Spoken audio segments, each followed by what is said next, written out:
ನೋಡಿ, ಹೀಗೆ ನಮ್ಮ ಭಾಗ ಇರ್ತಕ್ಕಂಥ ಜನರ ಸಮಸ್ಯೆಗಳನ್ನು ಆಲಿಸಲು ನಮ್ಮ ಹೊಸೂರು ಭಾಗ ಬಂದಿದೆ. ನಮ್ಮ ಕೌದಳ್ಳಿ ಪಕ್ಕ ಹೊಸೂರು ಅಂತಿದೆ. ಸೊ ಇದು ನಾವು ನಮ್ಮ ಗ್ರಾಮ ಪಕ್ಕದಲ್ಲೇ ಇರೋದ್ರಿಂದ ಸೊ ಈ ಭಾಗವಾಗಿ ಏನಾಗ್ತಾ ಇದೆ ಅಂದರೆ ಕುಡಿಯುವ ನೀರಿನ ಸಮಸ್ಯೆ ಉಂಟಾಗಿದೆ.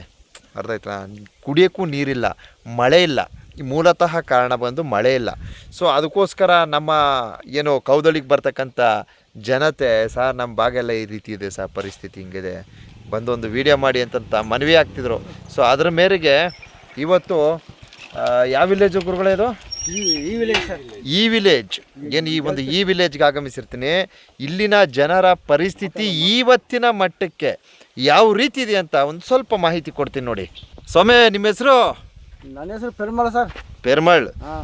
ಇವಾಗ ನಾನು ಬಂದು ಕೂತ್ಕೊಂಡೆ, ಸುಮ್ಮನೆ ಹಂಗೆ ಜನರೆಲ್ಲ ಕೇಳಿದೆ ಏನಂತ, ಏನು ನಿಮ್ಮೂರು ಪರಿಸ್ಥಿತಿ ಹೆಂಗೆ ಏನು ಅಂತ. ನೀವು ಪಾಪ ಹಲವಾರು ಕಷ್ಟಗಳನ್ನ ನನ್ನ ಜೊತೆ ಹೇಳಿದ್ರೆ ನಿಮ್ಗೆ ಏನು ಉಪಯೋಗ ಇಲ್ಲ. ಅರ್ಥ ಆಯ್ತಾ? ಇದು ಒಂದು 4 ಜನ ನೋಡಿ ಸರ್ಕಾರದ ಮಟ್ಟದಲ್ಲಿ ತಲುಪಿಸ್ತಿ ಅಂದ್ಬಿಟ್ಟು ನಾನು ಈ ವಿಡಿಯೋ ಮಾಡ್ತಾವನಿ. ಈಗ ಏನಾಗಿದೆ ವಾಸ್ತವ ಗ್ರಾಮದಲ್ಲಿ ನಿಮಗೆ ನೀರಿನ ವ್ಯವಸ್ಥೆ ಯಾವ ರೀತಿ ಇದೆ ಸ್ವಲ್ಪ ನಿಮ್ಮ ಅಭಿಪ್ರಾಯ ಹೇಳಿ. ನೀರು ಕುಡಿಯೋಕೆ ನೀರು ಇಲ್ಲ ಸರ್. ದನ ಕರೆಯಲಿಕ್ಕೆ ನೀರೇ ಇಲ್ಲ. ಕಾಡಿಗೆ ಹೋದ್ರೆ ಇದು ಸಿಂಹ ಅದು ಇದು ಹುಲಿ ಹಿಡ್ಕೊಂಡ್ ಬಿಡ್ತದೆ. ಕಾಡಿಗೆ ಯಾಕೆ ಕಳಿಸ್ತೀರಾ? ಕಾಡು ಕಳ್ಸಂಗಿಲ್ವಲ್ಲ. ಕಾಡಿಗೆ ಮೇವಿಲ್ಲವಲ್ಲ ಸರ್. ಮಳೆ ಇಲ್ಲ, ಮೇವಿಲ್ಲ. ಜನಗಳಿಗೆ ಊಟನೇ ಇಲ್ಲ.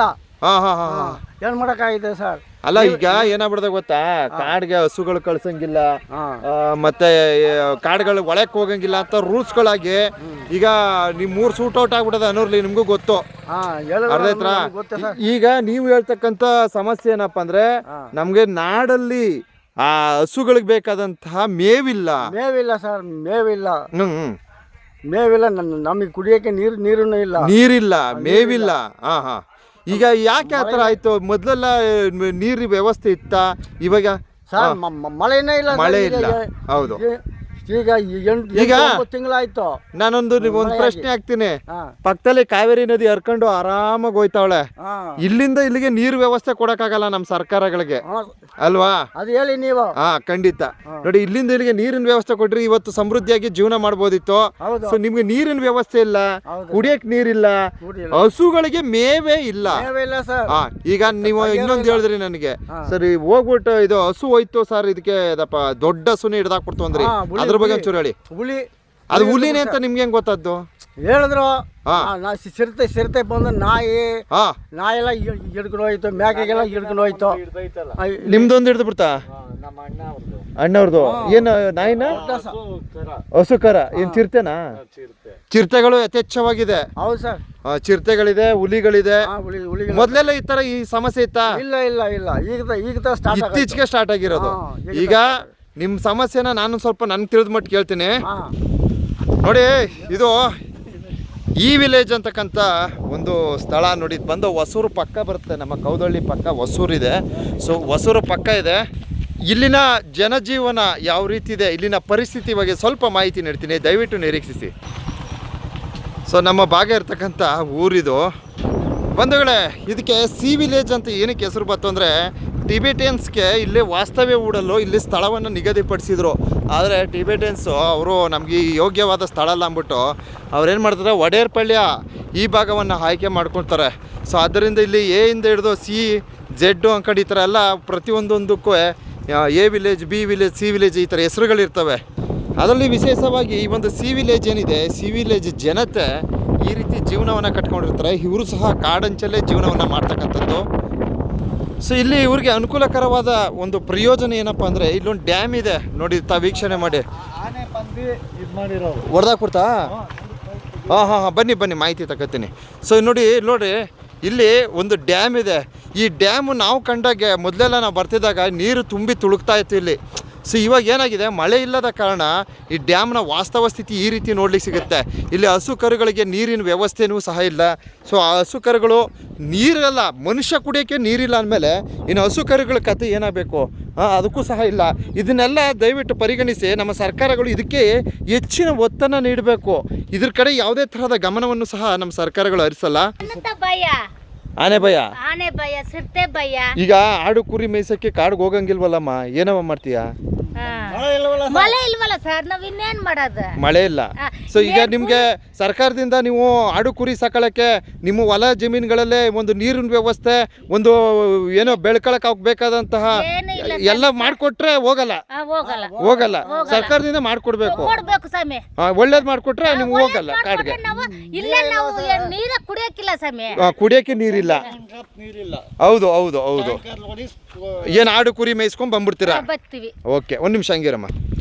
ನೋಡಿ ಪಾಪ ಇಲ್ಲಿ ಒಬ್ಬರು ಮಹಿಳೆ, ಅವರು ಒಂದಷ್ಟು ಆಡು ಕುರಿಗಳನ್ನ ಮೇಯಿಸ್ಕೊಂಡು ಬರೋಕ್ಕೆ ಅಂದ್ಬಿಟ್ಟು ಅರಣ್ಯದೊಳಗೆ ಧಾವಿಸ್ತಕ್ಕಂಥ ಒಂದು ಪರಿಸ್ಥಿತಿ ಇದೆ. ಸೊ ಇದನ್ನು ತಡಿಬೇಕು ಅಂತಂದರೆ ಇವ್ರು ಬೇಕಾದಂಥ ವ್ಯವಸ್ಥೆಗಳನ್ನು ಸರ್ಕಾರಗಳು ಕಲ್ಪಿಸ್ಕೊಡ್ಬೇಕು ಅಂತ ಒಂದು ಮನವಿ ಮಾಡ್ತೀನಿ. ಏನು ಏನು ಕೊಟ್ಟಿಲ್ಲ? ಪಟ್ಟ ಗಿಟ್ಟ ಏನು ಕೊಟ್ಟಿಲ್ಲ. ಎಷ್ಟು ವರ್ಷದಿಂದ ಇದ್ದೀರಾ? 50 ವರ್ಷದಿಂದ ಇಲ್ಲೇ ಇದ್ದೀರಾ. ನಿಮ್ಗೆ ಏನು ಕೊಟ್ಟಿಲ್ಲ, ಪಟ್ಟ ಗಿಟ್ಟ ಏನು ಕೊಟ್ಟಿಲ್ಲ. ಸೊ ಒಟ್ಟು ನೆಲೆ ಕಟ್ಕೊಂಡು ಇಲ್ಲೇ ಇದ್ದೀರಾ.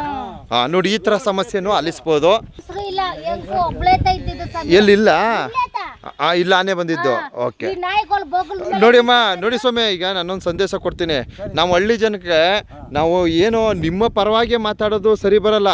ನಾವು ಏನಪ್ಪ ಅಂದರೆ, ಈಗ ನೀವು ವಾಸ್ತವ ನಿಮ್ಗೆ ಗೊತ್ತು ಅನೂರಲ್ಲಿ ಏನಾಗಿದೆ ಪರಿಸ್ಥಿತಿ, ಅದೆಲ್ಲ ಗೊತ್ತಿದೆ.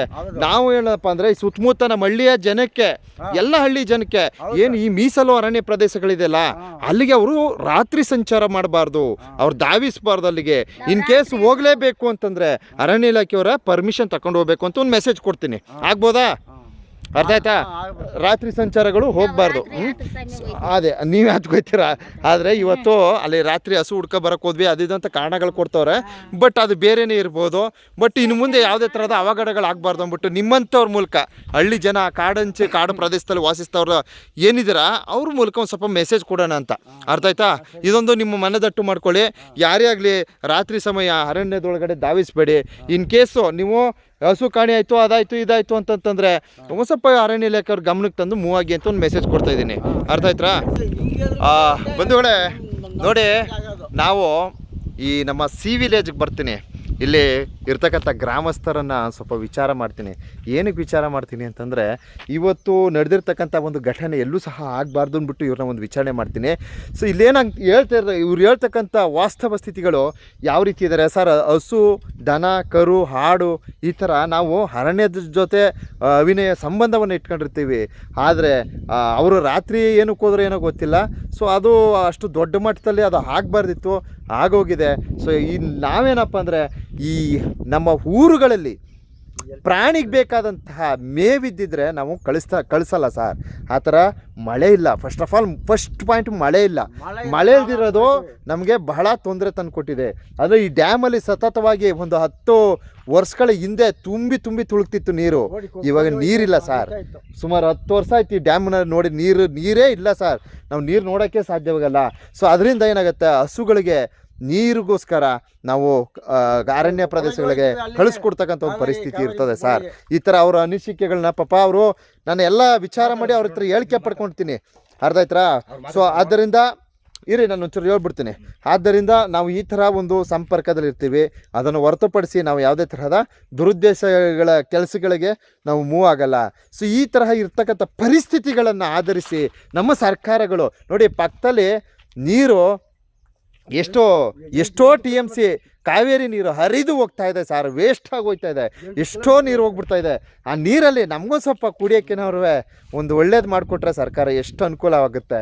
ಆಮೇಲೆ ಆ ನೀರಿನ ಒಂದು ಪ್ರಯೋಜನದಿಂದ ನಮ್ಮ ಹಸು, ಕರು, ದನ, ಕರು ಎಲ್ಲನೂ ಸಾಕೊಂಡು ನೆಮ್ಮದಿಯಾಗಿರ್ತೀವಿ ಸರ್.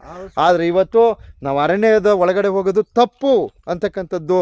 ಆದರೆ ನೀವು ದಯವಿಟ್ಟು ಸರ್ಕಾರದಲ್ಲಿ ನಮಗೆ ಒಂದು ಒಳ್ಳೆತನದಲ್ಲಿ ಒಂದು ಒಳ್ಳೆ ಥರದಲ್ಲಿ ಒಂದು ಹೊಸ ನೀರಿನ ಒಂದು ಯೋಜನೆಗಳಿರ್ಬೋದು. ಆಮೇಲೆ ಆ ದನ ಕರುಗಳು ಬೇಕಾದಂತಹ ವ್ಯವಸ್ಥೆಗಳು, ಮೇವೇನಿದೆ ಆ ಒಂದು ವ್ಯವಸ್ಥೆಗಳು, ಮತ್ತೊಂದು ಮಗದೊಂದು ಆಡು, ಕುರಿ, ಮತ್ತೊಂದು ಮಗದೊಂದು ಎಲ್ಲದಕ್ಕೂ ಸಹ ರೈತರಿಗೆ ಅನುಕೂಲ ಮಾಡಿಕೊಟ್ರೆ ನಾವು ಯಾಕೆ ಸ್ವಾಮಿ ಹೋಗ್ತೀವಿ? ನಾವು ಹೋಗೋದಿಲ್ಲ. ಕಾಡಿಗೆ ಯಾಕೆ ಹೋಗ್ತೀವಿ ಅಂತ ಅವರ ಅನಿಸಿಕೆಯನ್ನು ನನ್ನ ಜೊತೆ ಹೇಳಿದ್ದಾರೆ. ಅದನ್ನು ನಾನು ಹೇಳಿದ್ದೀನಿ ಸ್ವಾಮಿ. ಈಗ ನಾನು ಹೇಳ್ದೆಲ್ಲ ಸರಿನಾ? ಸರಿ ಸ್ವಾಮಿ, ಕರೆಕ್ಟಾಗಿ ಹೇಳಿದನಾ? ಅರ್ಧ ನೀವೇನು ಹೇಳಿದಿರ ಅದನ್ನ ನಾನು ಹೇಳಿದ್ದೀನಿ, ಸರಿನಾ? ಸೊ ನಾನು ನಿಮ್ಮಲ್ಲಿ ಒಂದು ಮನವಿ ಮಾಡೋದಾದ್ರೆ, ಇರಲಿ ಪರವಾಗಿಲ್ಲ, ಯಾರು ಮಾತಾಡಿದ್ರು ಪರವಾಗಿಲ್ಲ, ನಾನು ಮುಗಿಸಿದ್ದೀನಿ. ಇನ್ನೇನಾದ್ರೂ ಗ್ರಾಮದ ಪರವಾಗಿ ಈಗ ಏನೋ ಒಂದು ಅಸಹಕಾರ ಇಲ್ಲ ಅಂತ ಹೋಗಿರ್ತೀವಿ. ಹೌದು, ಈಗ ಸೂಟ್ ಔಟ್ ಏಕ್ದಮ್ ಮಾಡ್ಬೋದಾ? ಅದೇ ಸ್ವಾಮಿ. ಕಾನೂನು ಇದೆಯಾ? ಈಗ ಇಲ್ಲ, ಏನಾಗ್ತದೆ, ಸೂಟ್ ಔಟ್ ಮಾಡ್ಬೋದು, ಹಾ. ಕಾಲಕ್ಕೆ ಹೊಡಿಬೋದು. ಹೌದು ಹೌದು ಏಕ್ದಮ್ ನೀವು ಪ್ರಾಣಕ್ಕೆ ಹೊಡಿಬೋದಾ? ಹೌದು ಹೌದು. ತಪ್ಪಲ್ವಾ? ಈಗ ನೋಡಿ ಈಗ ಏನಾಗಿದೆ ಗೊತ್ತಾ, ಈಗ ಅವ್ರಿಗೇನ್ ಪರಿಹಾರ ಇದ್ ಮಾಡ್ತೀರಾ? ಅವ್ರ ಫ್ಯಾಮಿಲಿ ನೋಡ್ತೀರಾ? ಖಂಡಿತ ಸಣ್ಣ ಪುಟ್ಟ ಮಕ್ಕಳು ಇರ್ತಾರೆ. ಖಂಡಿತ ಖಂಡಿತ. ಈಗ ನೋಡಿ, ಈಗಾಗಲೇ ತುಂಬ ಜನ ರೈತ ಸಂಘದವರೆಲ್ಲ ಪ್ರತಿಭಟನೆ ಮಾಡಿ ಸರ್ಕಾರದ ಮುಂದೆ ಅವರ ಒಂದು ಬೇಡಿಕೆಗಳನ್ನ ಇಟ್ಟು ಈ ಥರ ಮಾಡಿರೋದು ಅಕ್ಷರಮ ಅಪರಾಧ ಅಂತಕ್ಕಂಥದ್ದನ್ನ ಅಲ್ಲಿ ಪ್ರಸ್ತಾಪ ಮಾಡ್ತಾ ಇದ್ದಾರೆ. ಸೊ ಇದನ್ನೆಲ್ಲ ಗಮನಿಸಿ ಏನು ಮುಂದಿನ ದಿವಸ ಈ ಥರದ ಅವಘಡಗಳು ಸಂಭವಿಸಬಾರ್ದು ಅಂದ್ಬಿಟ್ಟು ನಾನು ಗ್ರಾಮದ ಪರವಾಗಿ, ನಿಮ್ಮೆಲ್ಲರ ಪರವಾಗಿ ನಾನೇನು ಮಾಡ್ತಾಯಿದ್ದೀನಿ ಹೇಳಿ, ಸರ್ಕಾರಕ್ಕೊಂದು ಗಮನ ಸೆಳೀತಕ್ಕಂಥ ಕಾರ್ಯ ಮಾಡ್ತಾಯಿದ್ದೀನಿ. ಏನು ಗ್ರಾಮದ ಪರಿಸ್ಥಿತಿಗಳನ್ನು ಆಲಿಸಿ ಅಂತ ಒಂದು ಮೆಸೇಜ್ ಕೊಡ್ತಾಯಿದ್ದೀನಿ. ಆಗ್ಬೋದಪ್ಪ? ಆಮೇಲೆ ಇನ್ನೊಂದು, ಈ ತರಹ ಯಾರೇ ಅರಣ್ಯದೊಳಗಡೆ ಹೋಗ್ಬೇಕಾರೆ ಅರಣ್ಯ ಇಲಾಖೆಯವರು ಒಂದು ಅನುಮತಿನೂ ಸಹ ಪಡ್ಕೊಂಡು ಹೋಗ್ಬೇಕು ಅಂತಕ್ಕಂಥದ್ದನ್ನ ನಾನು ಮೆನ್ಷನ್ ಮಾಡ್ತಾಯಿದ್ದೀನಿ. ಸೊ ಅವ್ರೇನೋ ಗೊತ್ತಿಲ್ಲದೆ ಹೋದ್ರೋ ಗೊತ್ತಿದ್ದು ಹೋದ್ರೋ ಏನು ಮಾಡಿದ್ರೋ ಅದಕ್ಕೆ